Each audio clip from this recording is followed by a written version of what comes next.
ফাটাফাটি গরমের গ্রীষ্মকালীন এই রাজশাহী ভ্রমণে আজকে আমরা ছুটে চলছি পুঠিয়া উপজেলা পরিষদ মেইন রোডে, আর সেখান থেকে আরানির রোডে পুঠিয়া রাজবাড়ি মাত্র 1 কিলোমিটার ভিতরে।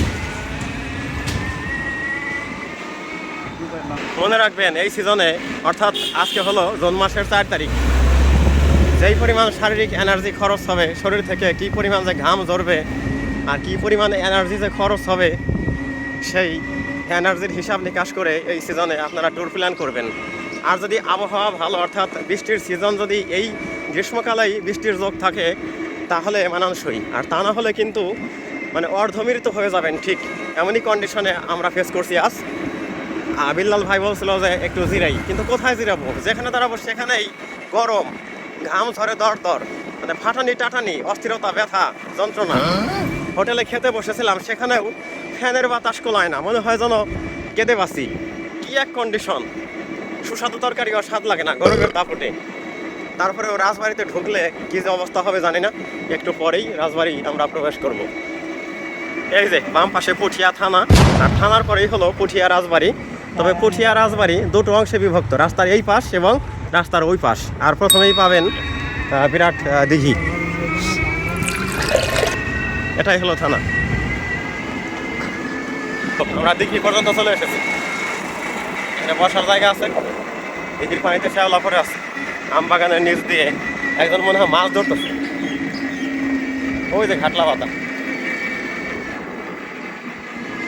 আর এই বাজারটা হলো রাজবাড়ি বাজার। রাজবাড়ি হলো বামে এইটা, আর ডানের ওইটা কি তাহলে? এইটা গেট, তার ডানের ওই বিল্ডিংটা কি? ওই যে আর একটা বিল্ডিং ডানে, ওখান তো কয়েকটা বিল্ডিং ডান পাশে। পুঠিয়া পাঁচানি বাজার, এটা হলো রাজবাড়ি বাজার, আবার কোথাও লেখা পাঁচানি বাজার। এই যে খুব জবরদস্ত ইমারত দেখতে পাচ্ছি, অনেক হেভি শক্ত। আগের দিনের বিল্ডিং তো, তারা তো পয়সার দিকে কোনো ভ্রুক্ষেপও করতো না, মানে পয়সা যত খরচ করা যায় ততই তাদের শান্তি হতো। আর এই বিল্ডিংগুলো সেই কারণেই লং লাস্টিং। এখনকার বিল্ডিংগুলো 100 বছর টিকবে কিনা আমার সন্দেহ, কিন্তু এই বিল্ডিংগুলো কিন্তু 500 বছরও কিছুই হবে না। তা জানি না, সন তারিখ লেখা থাকতে পারে। পুঠিয়া রাজবাড়ি জাদুঘর, জাদুঘরে কি ঢোকা যাবে এখন? পুঠিয়া রাজবাড়ি জাদুঘর। আমরা জাদুঘরটিতে প্রবেশ করেছিলাম। জাদুঘরটিতে সংগ্রহের পরিমাণ অনেক।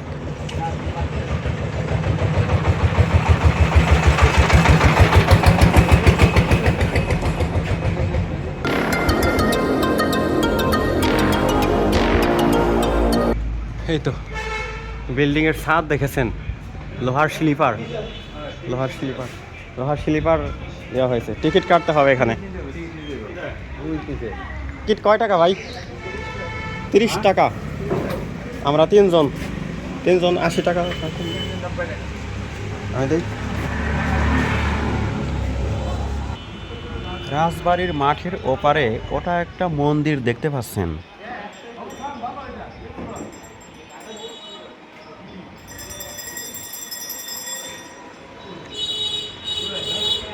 কি একটা থাম রে বাবা!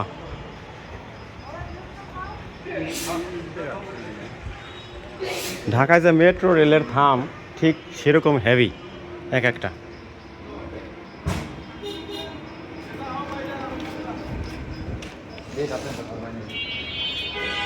আর দেওয়ালগুলো অনেক পুরু, মানে এগুলো তো সহজে কিছু হবেই না, অক্ষয় বিল্ডিং। এই জায়গাটিতে পুঠিয়া রাজবাড়ির পরিচিতি পর্ব, এখানে ইংলিশ এবং বাংলা দুই ভাষাই লেখা হয়েছে। আর এই পাশে মানচিত্র দেখতে পাচ্ছেন আপনারা, শ্যাম সরোবর, মাঝখানে বেকি চৌকি, গোবিন্দ সাগর, মরা চৌকি, গোবিন্দ সরোবর, গোপাল চৌকি, শিবসাগর। এই তো মানচিত্রে নির্দেশিত আপনারা দেখতে পাচ্ছেন।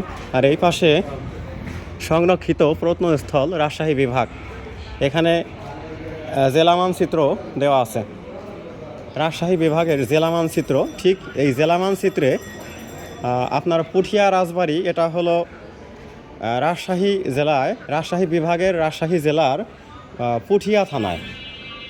এখানে পুঠিয়া রাজবাড়ির ছবিটা কই? এইটাই কি পুঠিয়া রাজবাড়ির ছবি? এটা বগুড়া চাঁপাইনবাবগঞ্জ। এই যে মানচিত্রে এইখানে এইটাই হলো পুঠিয়া রাজবাড়ির ছবি। আমরা ভিতরে প্রবেশ করব। কিভাবে আসবেন এই পুঠিয়া রাজবাড়ি? যদি ঢাকা থেকে রাজশাহী আসেন, পথে কিন্তু রাজশাহীর আগেই পুঠিয়া। আর যদি রাজশাহী হতে আসেন, তাহলে রাজশাহী থেকে প্রথমে আপনাকে পুঠিয়া আসতে হবে। মহাসড়কে বাসে নেমে সেখান থেকে ছোট গাড়িতে একটু ভিতরে প্রবেশ করলেই হলো আর কি। তবে ভ্যান গাড়িতে চড়তে হবে যে। যাকে দেখতে পাচ্ছেন ইনি একজন পর্যটক। ইনার বাড়ি কক্সবাজার জেলায়। ইনি সারা দেশের বিভিন্ন স্থানে পর্যটন করে থাকেন। হোয়াট?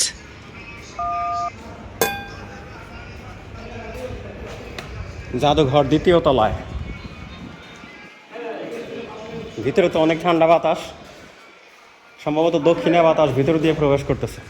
আর আজকে যে গরম, বাইরের বাতাসই বাতাস, ফ্যানের বাতাসও আজকে কিন্তু ভালো নয়, গরম।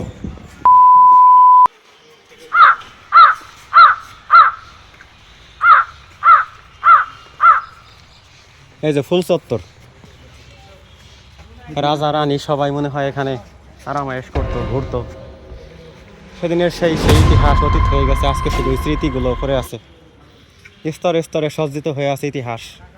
সেই ইতিহাসই এখন আপনাদেরকে বলবো। মুঘল আমলে 1605 থেকে 1627 প্রথম জমিদার নীলাকর সম্রাট জাহাঙ্গীরের কাছ থেকে রাজা উপাধি পাওয়ার মাধ্যমে এর সূচনা হয়। বর্তমান প্রাসাদটি নির্মাণ করেন মহারানী হেমন্ত কুমারী, আর তিনি এটা নির্মাণ করেন তার শাশুড়ি মহারানী শরৎ সুন্দরী দেবীর স্মরণে। মুঘল সম্রাট আকবরের সেনাপতি মানসিংহ সেই মুঘল আমলে জমিদারি প্রদান করেন। এর মাধ্যমেই এই রাজবংশের গোড়াপত্তন হয়। তৎকালে এই পুঠিয়া ছিল লস্করপুর পরগনার অন্তর্গত। ইহার স্থাপত্য শৈলী দেখেছেন দর্শক? ইহা ইন্দো সারাসিনিক স্থাপত্য রীতিতে নির্মিত। দ্বিতল ভবনে সুদৃশ্য স্তম্ভ, নকশাদার কাঠের কাজ, দেওয়াল চিত্র। রাজবাড়ির আশেপাশে বাংলাদেশের সবচেয়ে বেশি সংখ্যক ঐতিহাসিক মন্দির রয়েছে। এর মধ্যে অন্যতম সুবৃহৎ গোবিন্দ মন্দির, বড় শিব মন্দির এবং জগন্নাথ মন্দির। একসময় জমিদারি প্রথার পতন আসে। 1947 সালে দেশভাগের পর জমিদাররা ভারতে আশ্রয় নেন এবং সবশেষে 1950 সালে জমিদারি প্রথা অধিগ্রহণ আইনের মাধ্যমে এই রাজবংশের শাসনের অবসান ঘটে। বর্তমানে এটার কর্তা হলেন বাংলাদেশ প্রত্নতত্ত্ব অধিদপ্তর। অবশ্যই থাকে। এটা কয়শো বছর আগের ভাই?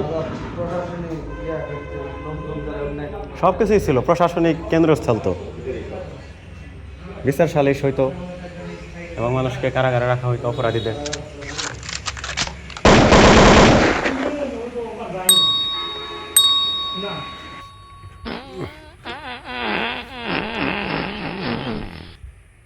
এই অংশটা বেশ ভগ্ন, ভেঙে খসে খসে পড়ে গেছে। হারানো অতীত এখানে মুখ থুবড়ে কেঁদে বেড়ায়। আহা আহা।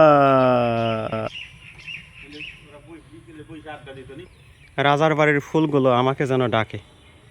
কি সুন্দর ফুল, রাজার বাড়ির ফুল। আমি যদি সখী হতাম এই ফুলগুলো খোপায় নিতাম গো।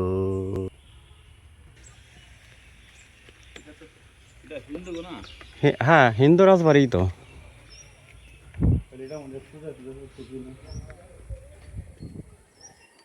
এগুলো জানতে হলে গাইড লাগে, গাইড সবকিছু ডিটেলস বর্ণনা করে বোঝায়।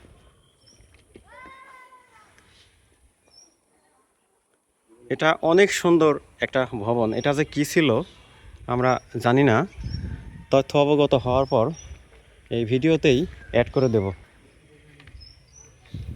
দর্শক, আপনাদেরকে আমি এই ভিডিওর শেষ পর্যন্ত আমার সাথে থাকার জন্য বিশেষভাবে অনুরোধ করছি।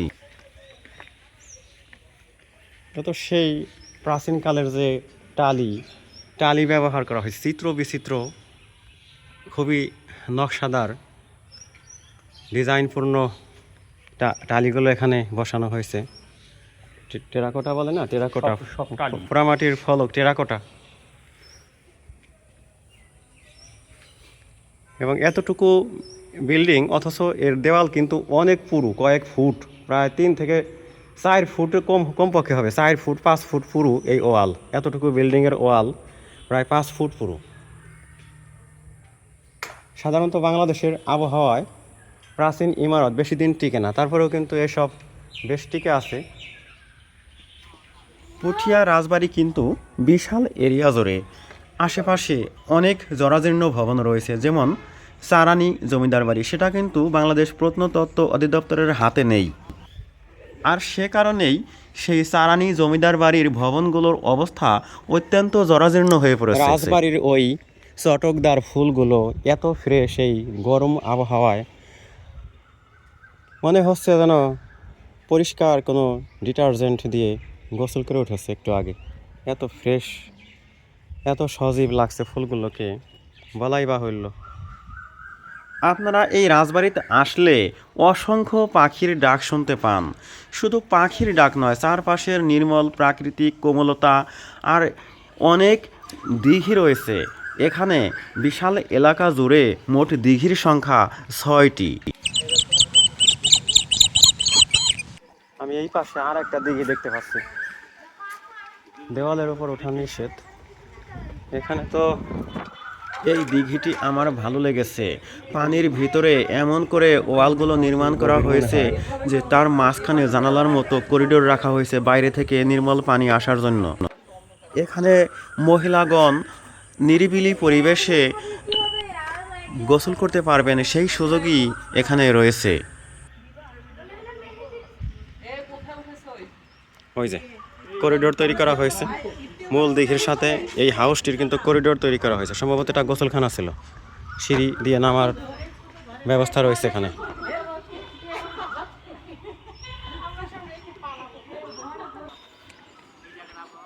তো দর্শক, ভিডিওর একেবারে শেষ প্রান্তে এসে বলি, আপনাদের সবার যেন ভালো থাকা হয় সেই দোয়া করি। আর কেমন হলো ভিডিওটা অবশ্যই জানাবেন।